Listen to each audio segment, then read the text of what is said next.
ሚያዝያ 8 ቀን 2018 ዓ.ም ላይ ሆነን ከዚህ ቀደም በዚህ ሳምንት በሀገራችን ምን ተፈጥሮ አለፈ ስንል ወደ ኋላ ተጉዘን ታሪክ ልንፈትሽ ነው። የሳምንቱን ታሪክ ልንዘክር፣ ምን ተሰርቶ ምን ተከውኖ ታለፈ ብለን የዘመን ምዕራፎችን ልናገላብጥ፣ ዛሬ የምንኖርበትን ዓለም የቀረጹ ክስተቶችን ፈትሸን እነሆ ይህ ተከውኖ ነበር ልንል በዛሬው ሳምንቱን በታሪክ ጥንቅራችንም በዘመን ኮርቻ ወደ ኋላ ተሳፍረን ሀገራችን ካየቻቸውና ታሪክ ከሚረሳቸው ታሪካዊ ክንውኖች አንዱን እናስታውሳለን።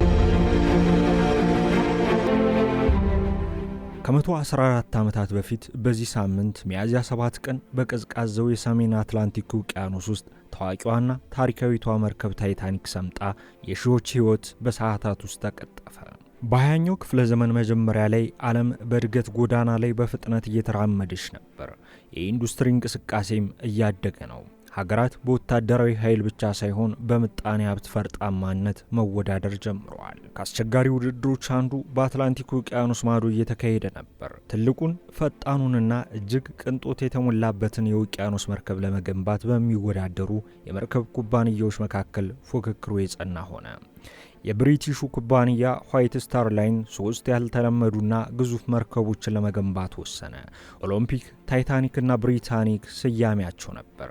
እነዚህ 3ቱ መርከቦች ብቻ ሳይሆኑ የብሔራዊ ኩራትና የሰው ልጅ እድገት ምልክቶች ነበሩ።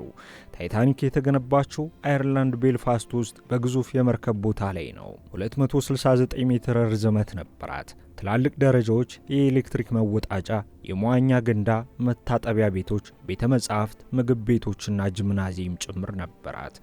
የመጀመሪያ ደረጃ ተሳፋሪዎች በጥሩ የቻይና ሬስቶራንቶች ላይ ይመገባሉ። እናም በወቅቱ ከነበሩት ብዙ ሆቴሎች በበለጠ ሁኔታ ውብ ሆነው በተሰሩ ጎጆዎች ውስጥ ይተኛሉ። የዚያን ዘመን ሰዎች ታይታኒክን የማትሰምጥ ብለው ይጠሯታል። ግን ከገነባት ኩባንያ ያንን ትክክለኛ ቃል በድፍረት የተጠቀመ ምንም አይነት ማስታወቂያ አልነበረም። ቢሆንም ግን የማትሰምጥ የሚለው ስያሜ ገኖ ጋዜጦች፣ መሐንዲሶችና ተሳፋሪዎች አመኑበት። መርከቧ የላቀ የውሃ መከላከያ ክፍሎችና በኤሌክትሪክ የሚሰሩ በሮች ስላሏት የዘመናዊ ደህንነት ድንቅ ሥራ እንደሆነች ትቆጠር ነበር። የተገነባችውም 7.5 ሚሊዮን የአሜሪካ ዶላር እንዲሁም የ3 ዓመት ጊዜ ፈጅታ ነው። ሆኖም ግን ታሪክ ብዙ ጊዜ ከመጠን በላይ በራስ መተማመን አደጋ ውስጥ ሊከት እንደሚችል አሳይቶናል። እንደ አውሮፓውያን አቆጣጠር ሚያዝያ 10 1912 ታይታኒክ ከእንግሊዝ ሳውዛምፕተን ተነስታ ወደ ኒውዮርክ ከተማ አመራች።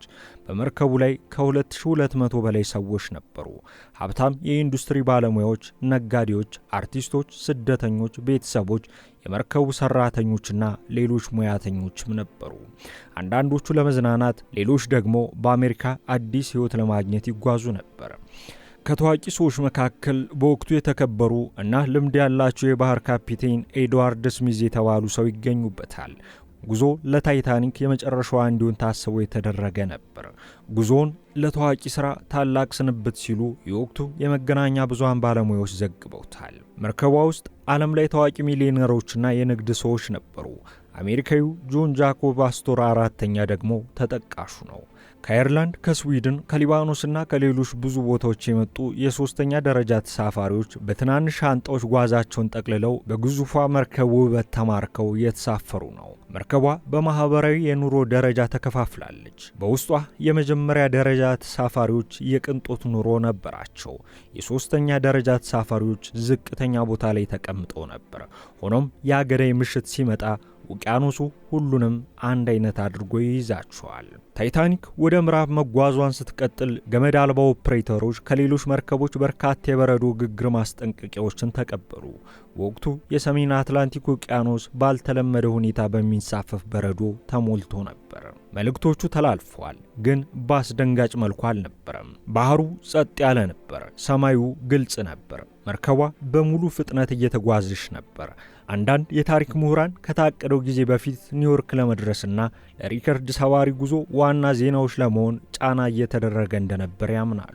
እንደ አውሮፓውያን አቆጣጠር ሚያዝያ 14 ምሽት ላይ የሙቀት መጠኑ በከፍተኛ ሁኔታ ቀንሷል። ውሃው የተረጋጋ ይመስላል። ባልተለመደ ሁኔታ ሰላማዊ ይመስል እንደነበር በኋላ ጥናት ያደረጉ ባለሙያዎች ገልጸዋል። ይህ ክስተት የበረዶውን ግግር ለማየት አስቸጋሪ አድርጎታል። ምክንያቱም ማዕበሎች በእነሱ ላይ አልነበሩምና። ከምሽቱ 11 ሰዓት ከ40 ላይ አንድ ጠባቂ ከፊት ለፊት ጨለማ ቅርጽ አየ። የበረዶ ግግር ከፊት ለፊታችን ብሎ ጮኸ። የማስጠንቀቂያ ደውሉ የመርከቧን ሰላማዊ ስፍራ አናወጠው። የበረዶ ግግር መርከቧ እንድትዞር አስገደዳት። ሞተሮች ተገለበጡ። ነገር ግን ታይታኒክ ግዙፍ ነበረች። በፍጥነት መዞር አልቻለችም። ያ ግዙፍ የበረዶ ግግር በግዙፏ መርከብ ጎን ላይ ተንከባለለ። ይህ ሁሉ ሲሆን ምንም ግዙፍ አደጋ አልተከሰተም። ፍንዳታ አልነበረም። እንዲያውም አንዳንድ ተሳፋሪዎች ምንም ነገር እንዳልተሰማቸው ይነገራል። የውቅያኖስ ውሃ በመርከቧ 6 ውሃ በማያስገቡ ክፍሎች ውስጥ መግባት ጀመረ። የመርከቧ አባላት ጉዳቱን ለመቃኘት መሯሯጥ ጀመሩ። በጥቂት ደቂቃዎች ውስጥ የመርከቧ የንድፍ ባለሙያ ቶማስ አንድሪውስ አስከፊውን እውነት ተገነዘቡ። ታይታኒክ ልትሰምጥ ትችላለች የሚለው መራራ ሐቅ ሆነ። ቶማስ ምናልባት 2 ሰዓት እንዳላት ገምቷል። ካልሆነም ከዚያ ያነሰ። የነፍስ አድን ጀልባዎቹ ዝግጅታቸውን ጀመሩ። ይህ ዝግጅት ሲጀምር ከሌሊቱ ታላላቅ አሳዛኝ ክስተቶች አንዱ ሊፈጠር መቃረቡን ተሳፋሪዎች ማመን ጀመሩ። ለሁሉም ሰው የሚሆን በቂ የህይወት አድን ጀልባዎች አልነበሩም። ታይታኒክ የተሸከመችው የህይወት አድን ጀልባዎች 20 ሲሆኑ በቁጥር ለ1178 ተሳፋሪዎች ብቻ የሚበቃ ነበር። በመርከቧ ውስጥ ግን ከ2200 በላይ ሰዎች ነበሩ። በወቅቱ የባህር ደህንነት ደንቦች ጊዜ ያለፈባቸው ነበሩ። የመርከቡን ክብደት መሰረት በማድረግ የህይወት አድን ጀልባዎችን ከዚህም በላይ ማድረግ ይቻል እንደነበር አንዳንዶች በቁጭት ይናገራሉ። በእርግጥ ታይታኒክ የወቅቱን ህግ መስፈርቱን አሟልታለች። ነገር ግን ህጉ ከዘመናዊ የመርከብ መጠን ጋር አልተጣጣመም። ሌሊቱ ሲገፋ፣ አደጋው ሲበረታ ሴቶችና ልጆች መጀመሪያ ሲሉ መኮንኖቹ ጮኹ። በእርግጥ አንዳንድ ተሳፋሪዎች መርከቧ እየሰመጠች እንደሆነ አላመኑም እና የህይወት አድን ጀልባዎችን ለመሳፈር ፍቃደኛ አልሆኑም። ሌሎች የቤተሰብ አባላትን እዚያው ትተው ለመጓዝ ፍቃደኛ አልነበሩም። ጊዜ አለፈ። የመርከቧ ቀስት ወደ ታች መውረድ ጀመረ። የውቅያኖስ ውሃ በግዙፏ መርከብ ላይ እንደ ልብ መግባት ጀመረ። ድንጋጤ ቀስ በቀስ ወደ ተስፋ መቁረጥ ተለወጠ። ከታይታኒክ በጣም አሳዛኝ ታሪኮች አንዱ ትርምሱ እየጨመረ ሲሄድ የመርከቧ ሙዚቀኞች ተሳፋሪዎችን ለማረጋጋት መጫወታቸውን መቀጠላቸው ነው። ከሰዓታት በፊት በዓለማዊ ዜማ ደምቃ የነበረችው መርከቧ አሁን በመንፈሳዊ መዝሙሮች ታጅባ መስመጧን ቀጠለች። በሕይወት የተረፉት በኋላ ላይ በሰጡት ምስክርነት አምላክ ሆይ ወደኛ ቅረብ የሚል መዝሙር መስማታቸውን አስታውሰዋል። ባንዱ እስከ መጨረሻው ክስተት ድረስ መጫወቱን ቀጥሎ ነበር። ሌሊቱ አልፎ ከምሽቱ 2 ሰዓት በኋላ ብዙም ሳይቆይ የመርከቡ የኋላ ክፍል ወደ ላይ ከፍ ብሎ ወደ አየር ተነሳ። መብራቶቹ ብልጭ ድርግም አሉ። የመርከቧ ሌላኛው ክፍል በማይቻል ጫና ቃሰተ። ከዚያም ታሪካዊቷ ታይታኒክ ተሰነጠቀች። የፊተኛው ክፍል ወደ ታች ወደቀ። የኋላው ክፍል እንደገና ከመነሳቱ በፊት ለአጭር ጊዜ ተረጋግቶ ወደ ውቅያኖሱ ጠፋ።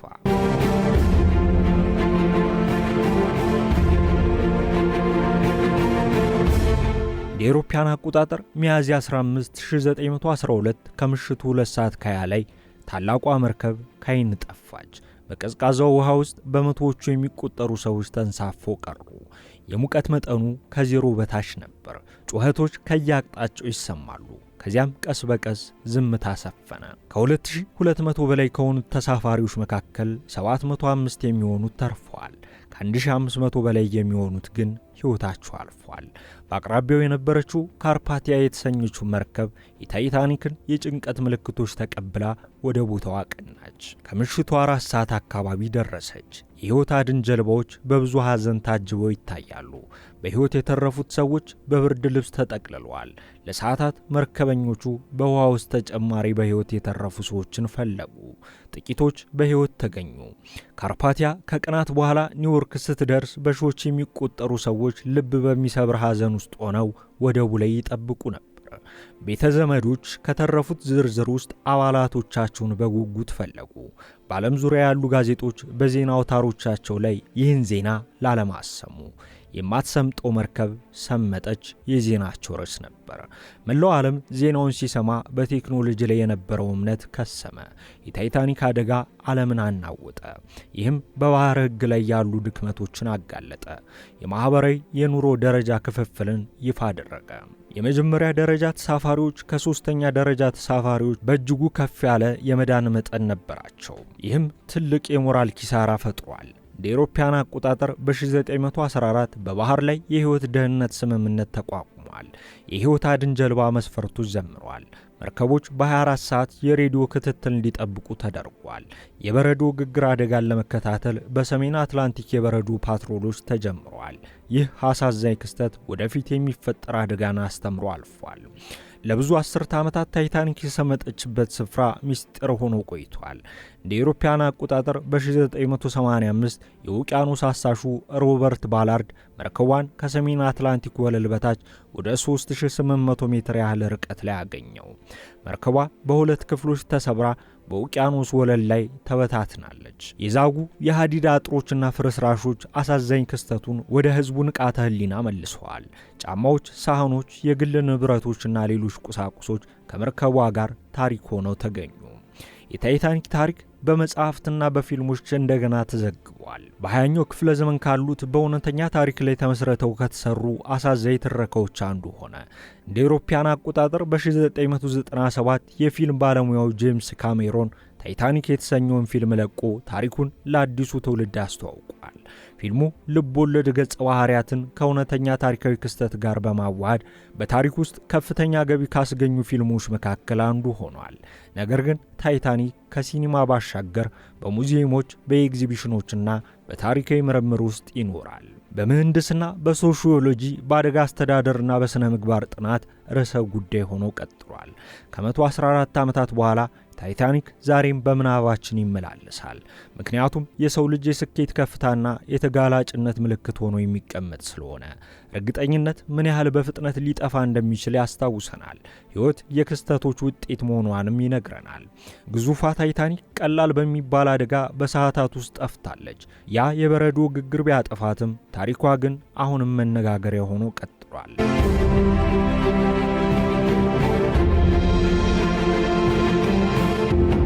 ሳምንቱን በታሪክም በዛሬው መሰናዶ የሰው ልጅ ስልጣኔ ምልክት ተደርጋ ተቆጥራ የነበረችውና በሰሜን አትላንቲክ ውቅያኖስ ታሪክ የሆነችውን ግዙፏንና ታሪካዊቷን ታይታኒክ ከግንባታዋ እስከ ፍጻሜዋ እንዲያስታውሳል።